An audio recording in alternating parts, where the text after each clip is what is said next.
Yesu yaje gukuraho uburetwa ku buzima bwacu. Haleluya. Yesu yaje kutubabarira. Yesu yaje gukwirukana agasuzuguro k'abadayimoni ku buzima bwawe. Yesu yatwitangiye kugira ngo akurememo ibyishimo utari ufite. Uyu mwami Yesu yaje kuduhuza na papa, Record RFI. Yesu ni igisubizo cy'abamwizera n'abamwiringira, kuko Kristo ni umunyembaraga. Yesu ni rubasha. Yesu Kristo ni umwami w'abami. Yesu ni byose kumufite. Imana ishimwe, Imana ihabwe icyubahiro. Kumenya Yesu ni iby'agaciro. Hari umuririmbyi yavuze ngo ni iby'agaciro, ni iby'igiciro cyinshi kumumenya. Ushobora kuba uri guca mu bintu bikomeye, uri guca mu ntambara, uri guca mu magorwa, uri guca mu bintu bitandukanye, ndagira ngo ubwe ngo Yesu ni igisubizo cy'ibyo bibazo ufite. Mana ishimwe. Yesu niwe wenyine ujya ukuraho agasuzuguro kegereye umuntu akakuraho. Yesu niwe wenyine ubasha gukiza umuntu ikimwaro kigashira. Inshuti yanjye wo nkurikiye muri kano kanya, ndajya nkubwire ngo kumenya Yesu ntabwo bizakubera igihombo, bizakubera umukuru ukomeye cyane. Iyi ndirimbo iravuze ngo Yesu ni igisubizo cy'ibibazo byacu duhura nabyo. Uko bwiza nuko bukeye tugenda duhura n'ibigeragezo bitandukanye, ibizanwa na Satani, ibizanwa n'imiryango, ibizanwa n'abanzi, ndimwe ndetse n'ibyo twizanira. Ariko ibyo bigezo byose Yesu ajya bibera igisubizo. Yesu yaje kutubera igisubizo cy'ibibazo duhura nabyo. Yesu, ariko uyu mwami ni mwiza. Uyu mwami yaje kubera igisubizo abakene, yaje kubera igisubizo abahomba, yaje kubera igisubizo abunguka, yaje kubera igisubizo ibyaremwe byose. Yesu Kristo yaje kuvuguruza n'ibitambo. Yesu atari yaza, atari yemera kuducungura, byari hatari. Kugira ngo wabarirwe ibyaha wagombaga kwirirwa ushaka, ubwo ni umukene. Umukire wo kwari gushaka ibimasa ugatamba ibitambo. Umukene kwari gushaka inuma. Ngaha murebe uburyo inuma yirukanka. Ninde muri mwe wayifata? Ariko Yesu ni mwiza. Uyu munsi kubera imbabazi za Kristo, umuntu yinjira yananywe n'ubugoro mu ikanisa akicara. Haleluya. Yesu yaje kutubera igisubizo, yaje kuduhuza n'ijuru, yaje kuduhuza na Data, yaje kuduhuza n'Imana. Kristo yaje mu isi kugira ngo tugire agaciro, tuba badasanzwe muri Kristo Yesu. Yataza, yatemera kwitanga, ntabwo mba ndiho. Nawe nkurikiye n'uburiho, ubu warapfuye. Kristo yaje gukuraho imigambi y'ikuzimu. Impamvu ikuzimu yo gutangaho ibitambo ntupfe ni ukubera y'amaraso ya Yesu Kristo. Gerardine naremye ngo ariya maraso ya Yesu arantangaza. Ngo yageze ku musambanyi arahinduka. Ngo ariya maraso ya Yesu arantangaza. Yesu yaje kugira ngo anatararize imigambi ya Satani ku muntu. Kristo yaje kutubera incungu y'ubuzima bwacu.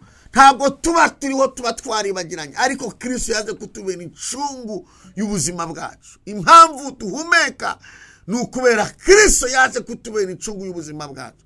Ubu ntabwo tuba turiho, ariko muri Kristo Yesu twahindutse bazima. Haleluya. Kristo yaje kuturemera imbabazi, lekos enemo aza kuturemera imbabazi, adutegurira inzira ijya mu ijuru.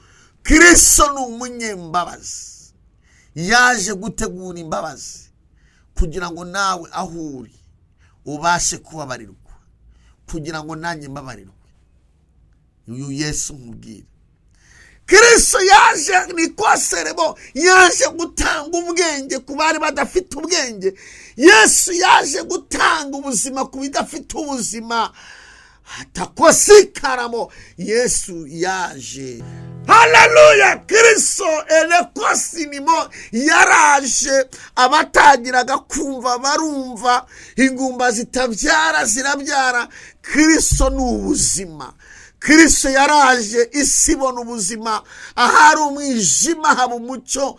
Kristo yakugeze mu muntu, yakugezeho bitari bizima bihinduka ubuzima. Ikintu Kristo akora mu muntu aguhindura muzima. Orepaye. Kristo yaje kutugira agaciro tutaraba agaciro. Ndagira ngo mbwire umuntu wese unkurikiye ko Kristo niwe byishimo byawe. Ndagira ngo mbwire ngo umwami Yesu ntabwo yakureka. Oya, Kristo yaje kubabarana nawe. Uburyo ubabaye ni nako Kristo ababaye. Kristo yaje gukirana nawe. Yaravuze ngo nzabagira imitwe sinzabagira imirizo. Reka mabwire abantu munkurikiye, kumenya Yesu biratangaje. Kumenya Yesu ni amahoro. Kumenya Yesu ni umunezero. Kumenya Yesu ni ibyishimo. Kumenya Yesu ni ubuzima. Kumenya Yesu ni imbaraga. Kumenya Yesu ni ubutsinzi. Kumenya Yesu Kristo w'i Nazareti ni izindi mbaraga zimira izindi. Kuba uzi Kristo byonyine birahagije kugira ngo utungurane. Oh, haleluya.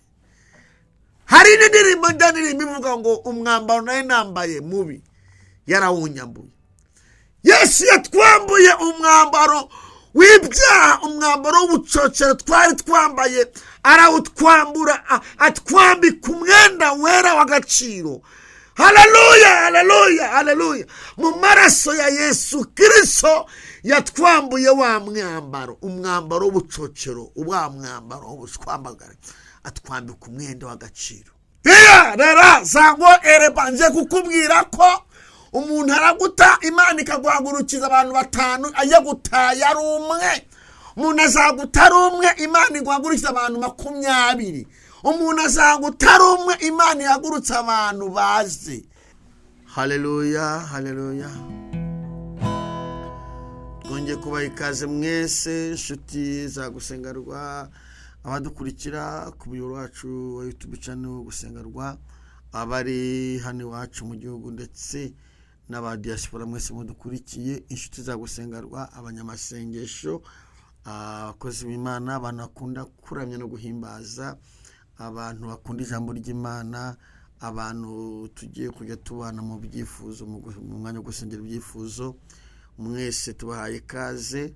Abantu mukunda ubuhamya, mwese tubahaye ikaze.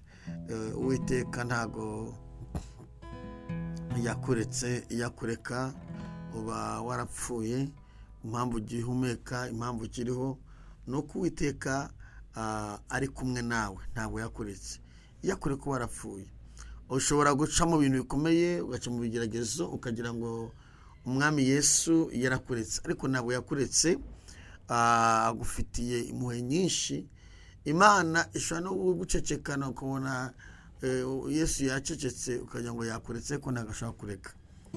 Nguhaye ikaze, ngwinubane natwe, ndetse niba ufite n'umuntu w'inshuti yawe murarike aze tubane muri kano kanya. Arabona umugisha w'Imana. Reka tujye dusenga Imana. Amazina y'Imana Imana burarisi kwanga byuma muri kumwe na Diodone.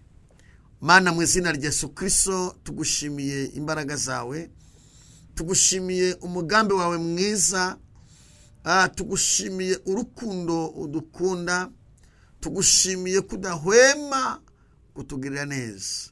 uko bwije n'uko bukeye ugenda uturwanira intambara zikomeye, izo tuzi n'izo tutazi, ni wowe ugenda uzirwana kandi ukazitsinda.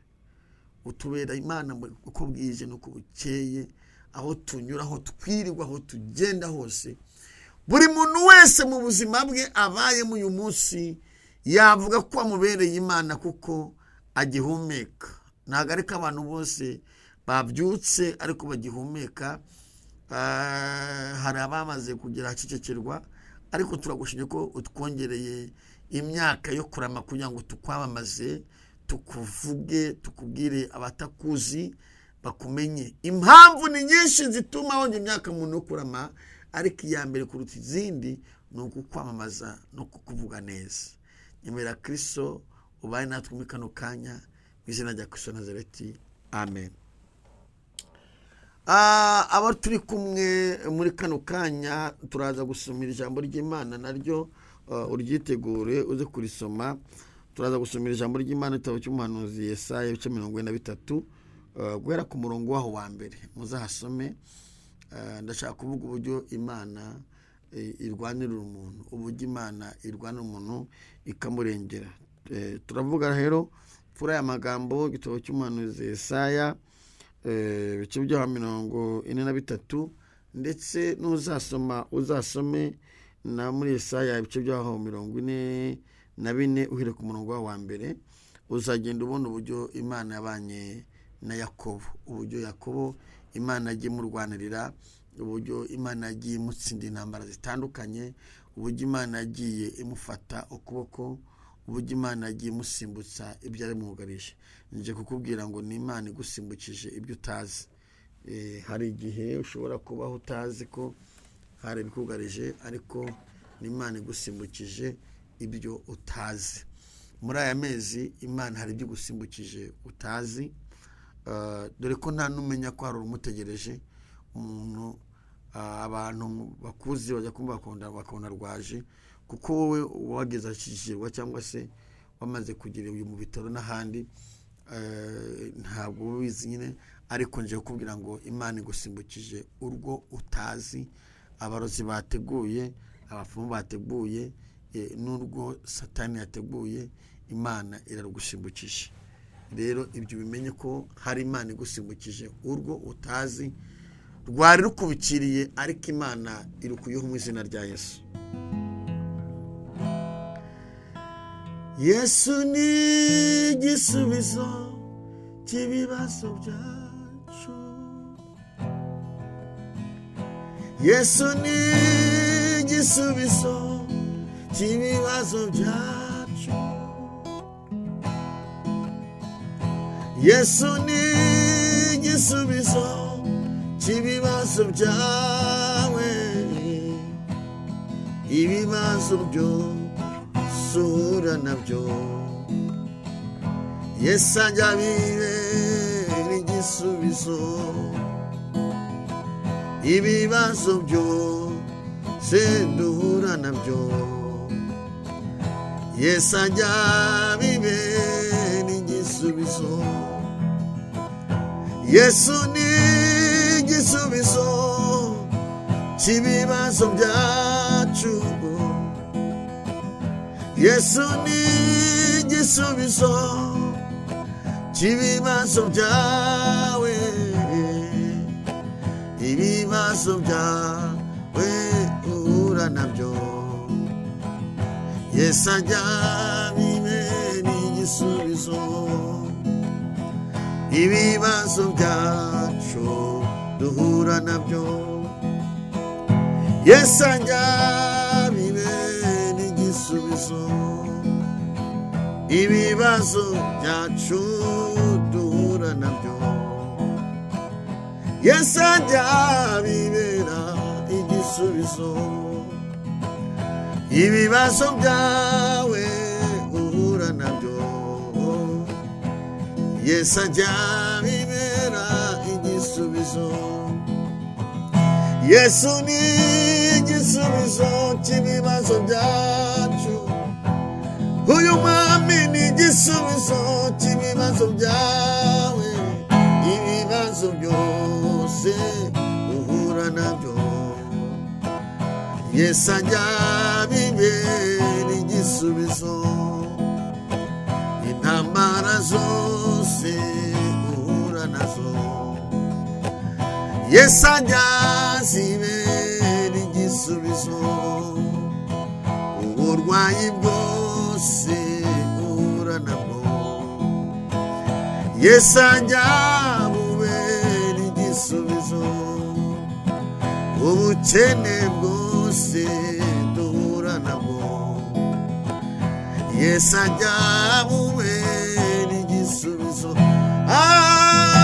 Yesu ni igisubizo cy'ibibazo byawe Yesu ni igisubizo cy'ibibazo byawe mama ibibazo byose uhura nabyo Yesu ajya bibera igisubizo ibibazo byose papa uhura nabyo Yesu ajya bibera igisubizo haleluya aho umuntu atabona nta nzira aho ubona nta cyerekezo Yesu yagutungura akakuremera igisubizo Yesu ni igisubizo cy'ibibazo byawe Yesu ni igisubizo cy'ubwo burwayi Yesu ni igisubizo cy'amariyaje yawe ibibazo byose uri guhura nabyo Yesu ashobora kubibera igisubizo intambara zose uri guhura nazo Yesu ashobora kuzibera igisubizo ibibazo byose duhura nabyo Yesu ajya bibera igisubizo Yesu ni igisubizo cy'abamwizeye ni igisubizo cy'abamwiringiye Yesu ni igisubizo cy'abamwizera ibibazo byose duhura nabyo Yesu ajya bibera igisubizo ibibazo byose duhura nabyo Yesu ajya bibera igisubizo ibibazo byose nshuti yanjye uhura nabyo Yesu ajya bibera igisubizo niba wenyine utajya uhinduka n'umwami najya ahinduka uko yarari kera n'uyu munsi niko ari uko yarari kera n'uyu mwanya niko ari uko yarari kera n'uyu munsi niko ari uko yarari kera n'uyu mwanya niko ari komera nshuti yanjye we kugira ubwoba iminsi irahinduka Yesu we najya ahinduka ibibazo byose uhura nabyo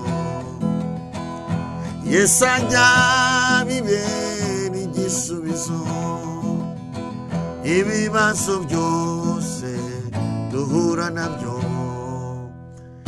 Yesu ajya bibera igisubizo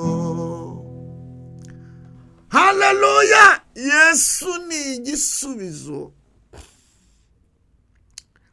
ubundi Yesu yaje kutubera igisubizo Yesu yaje kudukiza imiruho n'imihati Yesu yaje kuduhuza n'Imana Yesu yaje gukuraho no gushyiraho yaje gusenya no kurimbura Yesu yaje gukuraho uburetwa ku buzima bwacu haleluya. Yesu yaje kutubabarira. Yesu yaje gukwirukana agasuzuguro k'abadayimoni ku buzima bwawe. Yesu yatwitangiye kugira ngo akurememo ibyishimo utari ufite. Uyu mwami Yesu yaje kuduhuza na papa Lecote RFI. Yesu ni igisubizo cy'abamwizera n'abamwiringira, kuko Kristo ni umunyembaraga. Yesu ni rubasha. Yesu Kristo ni umwami w'abami. Yesu ni byose kumufite. Imana ishimwe, Imana ihabwa icyubahiro. Kumenya Yesu ni iby'agaciro. Hari umuririmbyi yavuze ngo ni iby'agaciro, ni iby'igiciro cyinshi kumumenya. Ushobora kuba uri guca mu bintu bikomeye, uri guca mu ntambara, uri guca mu magorwa, uri guca mu bintu bitandukanye, ndagira ngo ubwe ngo Yesu ni igisubizo cy'ibyo bibazo ufite. Mana ishimwe. Yesu niwe wenyine ujya ukuraho agasuzuguro kegereye umuntu akakuraho. Yesu niwe wenyine ubasha gukiza umuntu ikimwaro kigashira. Inshuti yanjye wo nkurikiye muri kano kanya, ndajya nkubwire ngo kumenya Yesu ntabwo bizakubera igihombo, bizakubera umukuru ukomeye cyane. Iyi ndirimbo iravuze ngo Yesu ni igisubizo cy'ibibazo byacu duhura nabyo. Uko bwiza nuko bukeye tugenda duhura n'ibigeragezo bitandukanye, ibizanwa na Satani, ibizanwa n'imiryango, ibizanwa n'abanzi, ndimwe ndetse n'ibyo twizanira. Ariko ibyo bigezo byose Yesu ajya bibera igisubizo. Yesu yaje kutubera igisubizo cy'ibibazo duhura nabyo. Yesu, ariko uyu mwami ni mwiza. Uyu mwami yaje kubera igisubizo abakene, yaje kubera igisubizo abahomba, yaje kubera igisubizo abunguka, yaje kubera igisubizo ibyaremwe byose. Yesu Kristo yaje kuvuguruza n'ibitambo.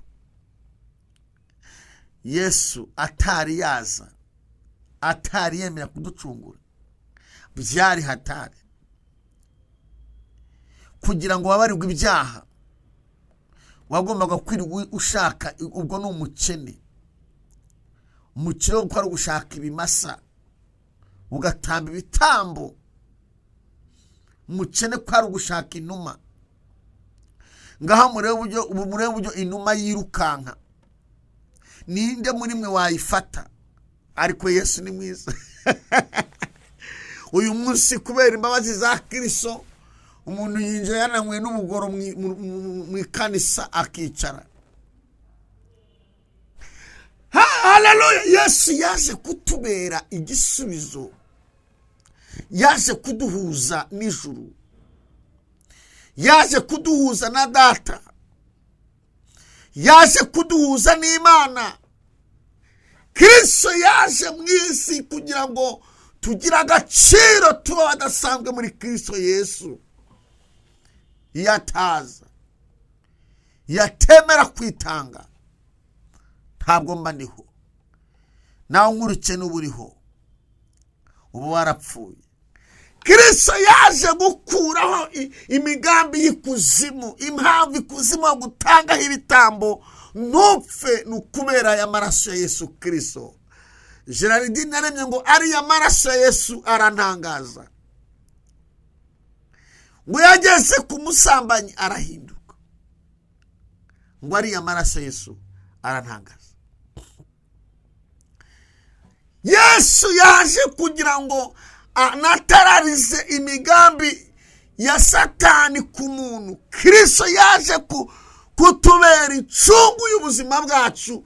Ntabwo tuba turiho, tuba twaribagiranye, ariko Kristo yaje kutubera incungu y'ubuzima bwacu. Impamvu tuhumeka ni ukubera Kristo yaje kutubera incungu y'ubuzima bwacu. Ubu ntabwo tuba turiho, ariko muri Kristo Yesu twahindutse mazima. Haleluya. Kristo yaje kuturemera imbabazi. Lekos enemo aza kuturemera imbabazi, adutegurira inzira ijya mu ijuru. Kristo ni umunyembabazi, yaje gutegura imbabazi kugira ngo nawe aho uri ubashe kubabarirwa, kugira ngo nanjye mbabarirwe. Uyu Yesu nkubwira, Kristo yaje nikoserebo, yaje gutanga ubwenge ku bari badafite ubwenge. Yesu yaje gutanga ubuzima ku bidafite ubuzima. Atakosikaramo, Yesu yaje kwirukana amadayimoni mu bantu. Niyo mpamvu yigeze yegera ku muntu wari warasaze. Amadayimoni amubonye ava ngo twemere tujye muri ziriya ngurube. Amadayimoni yose ariruka nkajya mu ngurube. Bari abantu batajya barya akabenzi kubera iki kibazo.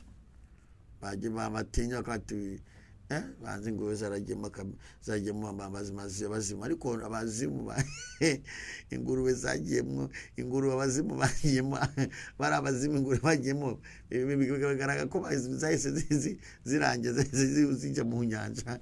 Ariko uyu munsi hari abantu bafite kode batajya barya nk'akabenzi ngo kubera ngo ari ikibazo. Reka ta, Kristo yaje kukwirukanamo abazimu. Haleluya, yaraje tubona ubuzima.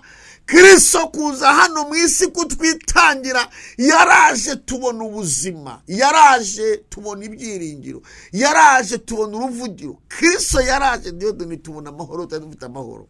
Kristo yaraje tubona ubuzima.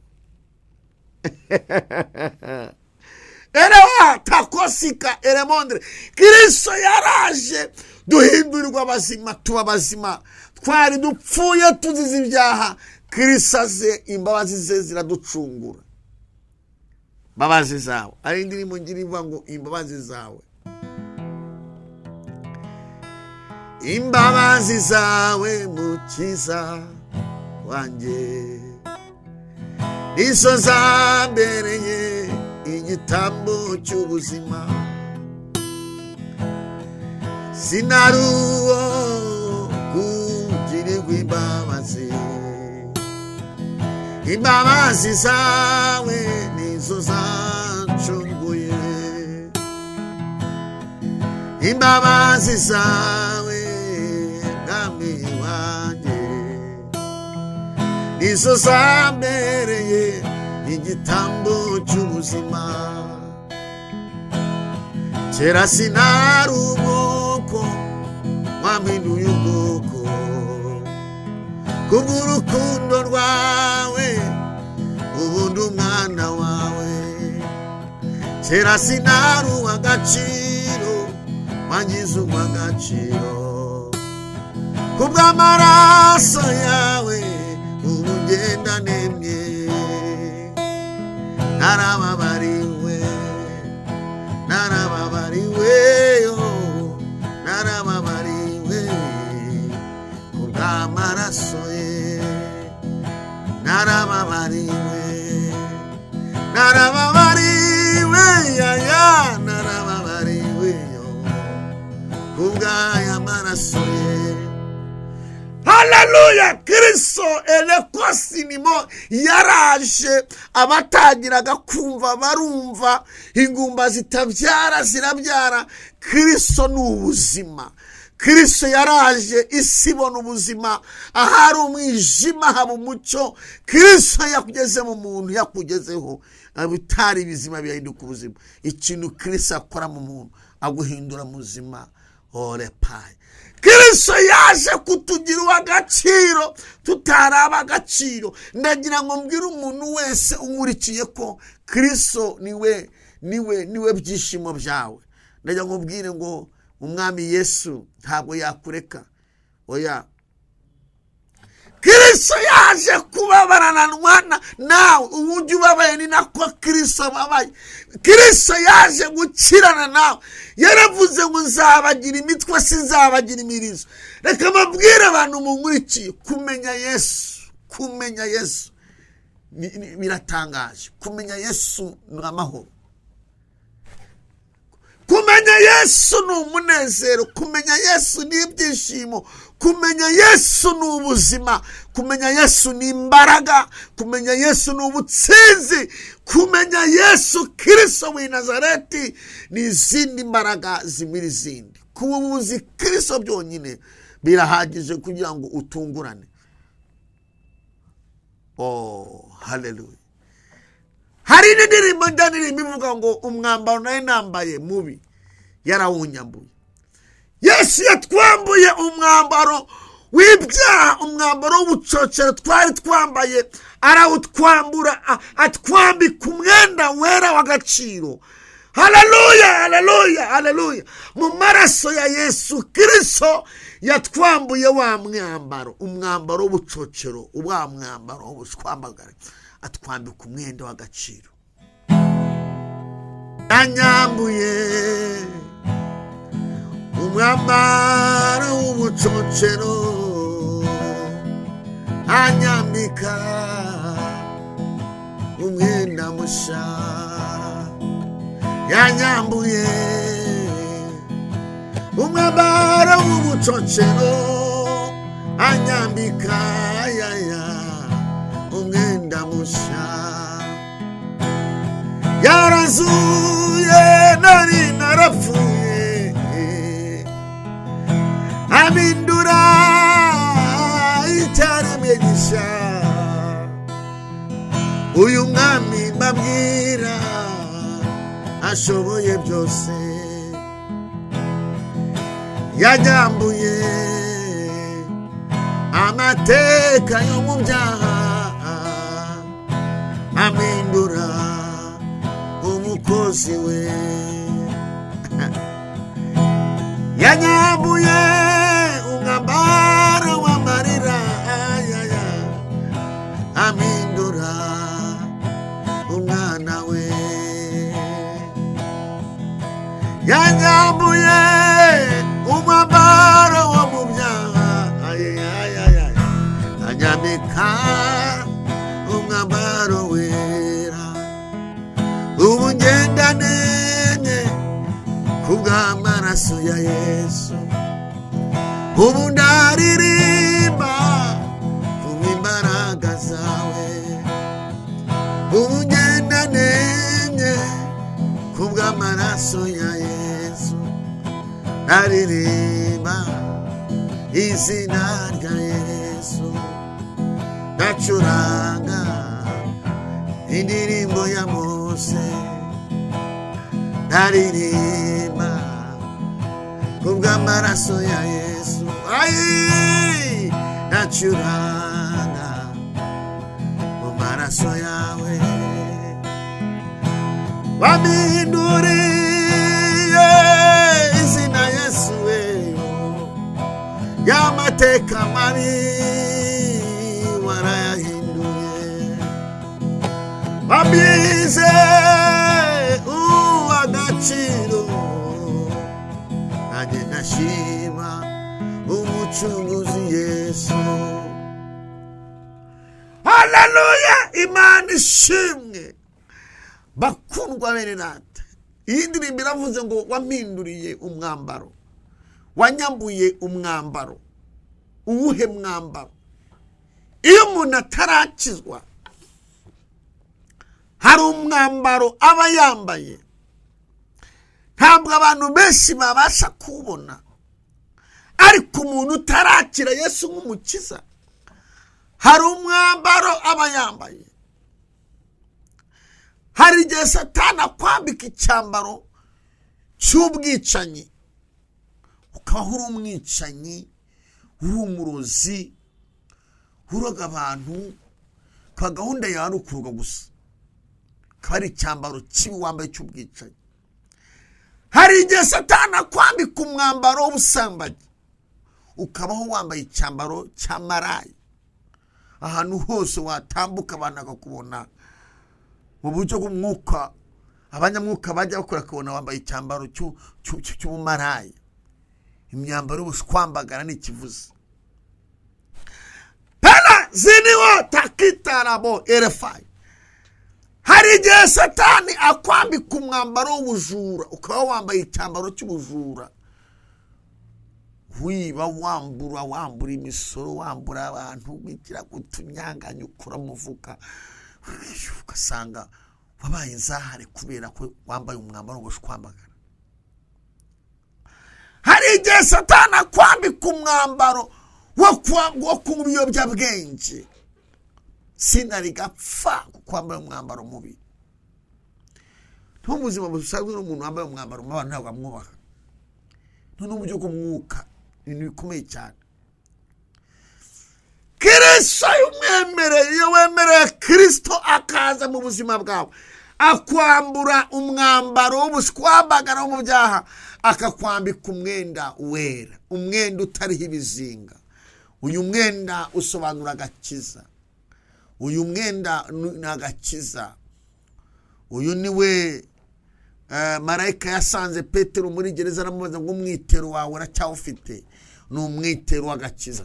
Aliwa zini kotrefa yamusanganye umwitero, umwambaro. Iyo wamunye Yesu Kristo wambikwa umwenda mushya. Umwenda mubi urawamburwa ukambara umwenda mushya. Niyo mpamvu nta muntu w'umukristo atabatijwe. Kubatizwa bisobanura kwambara, kwamburwa, guhamba ibyaha ukazukanwa na Kristo, guhamba umwambaro wo mu byaha ukambara umwenda mushya.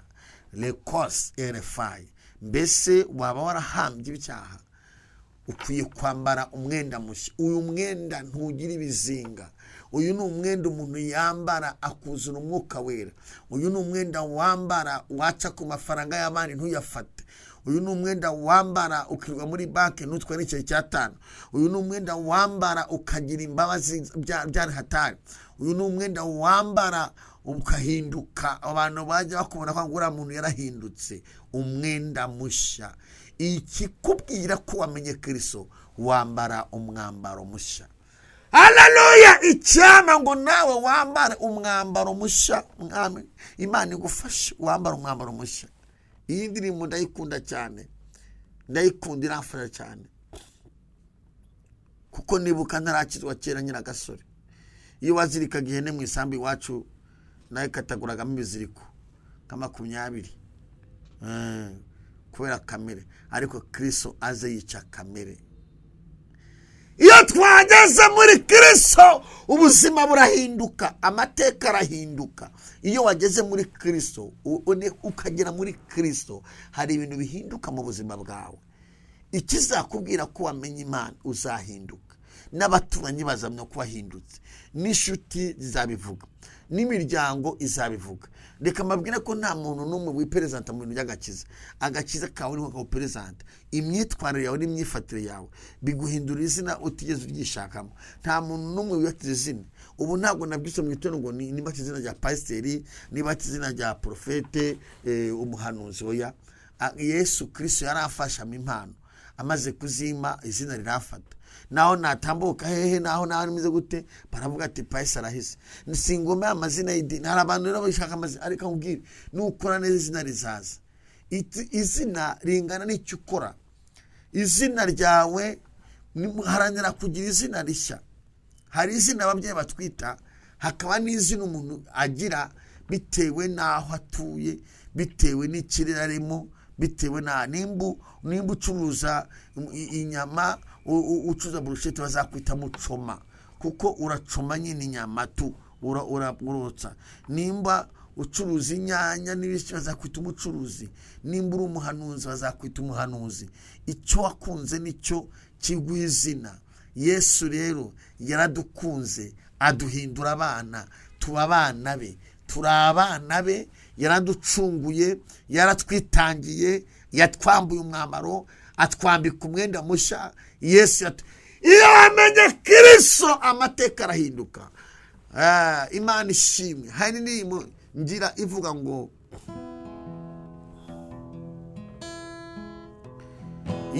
abantu bakuretse, bari baragukunze kubw'impamvu, hanyuma bakakureka. Imana ntabwo ikureka.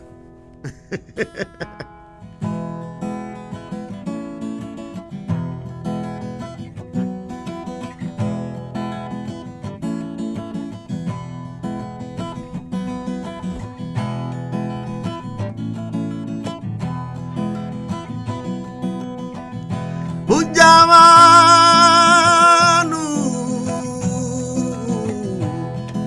abantu mubandi yemwe abantu bagukunda kubw'impamvu kuko ari abantu mugendana kubw'impamvu kuko ari abantu iyo batakubonyemo iby'agaciro ntibagaruka iyo nta musaruro bakubonyemo ntibagaruka kereka abantu bazanywe n'Imana ishobora byose cyangwa abantu bari mu mwuka wera nibo bakugumaho ariko abantu mu bantu bambaye umubiri batuye muri uyu mubiri bagenda muri iyi si iyo uhuye n'ibyago nta mwuka wera iyo badafite umwuka wera bose baragusiga uramenye inshuti yanjye we jya ukunda Imana ntizakuzanira abantu bari mu mwuka wera abo ntibagusiga abo bakunzi b'Imana abo ntibagusiga abo bubaha Imana abo ntibagusiga ukeretse kubabona ko ntabyo bitoroshye ukeretse kubabona nabyo ntibyoroshye abo bantu ni bakeya muri ibi bihe kuko abenshi bagukunda kubera ikikurimo abo bantu kubabona muri ibi bihe abantu bikingiye benshi bakurikiye indamu yewe nshuti yanjye we ntukiringire abantu uziringire Imana yonyine izaguhagurukiza abantu mu bandi yemwe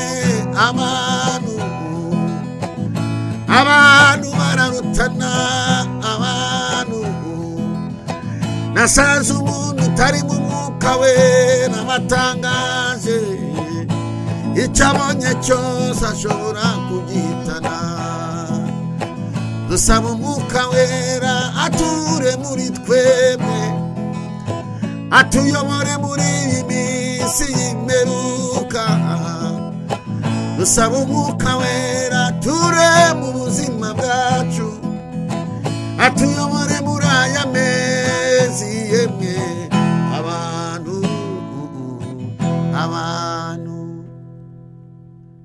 abantu nigeze nateguye ubukwe iyi ndirimbo nyihimba nateguye ubukwe mbona abantu nawe kandi ushobora kuba warabonye abantu kanibwe ngewe ariko nawe ushobora kuba warabonye abantu neguye ubukwe hari abantu bari hafi yanjye bavuga ati karibu sana turi kumwe nawe ewana tuzakujya imbere tuzagushigikira humura ariko bari babanze kunyikangamo kwenda hari akantu bafite baza kumenya ko nafite ubushobozi bwinshi umwe muri abo bantu arambwira ati wapanze ubukwe kugira ngo mbese nzafate imitungo yanjye yose nyiguhe uyikore mu bukwe ikigena ari kumwe na mukuru wanjye Desire baratwondokesha baratwirukana abo bantu hanyuma rero turataha kandi abatwirukanye bari batwizeza ibitangaza tumari inyuma uzi umuntu ugushitura bati jya muri ibi bintu ndi kumwe nawe akaguta mu kibazo akagenda hanyuma rero nsanga abantu mu bantu ni ikinyarwanda gishya ariko kiraba ngo abantu mu bantu ubu abantu mu bantu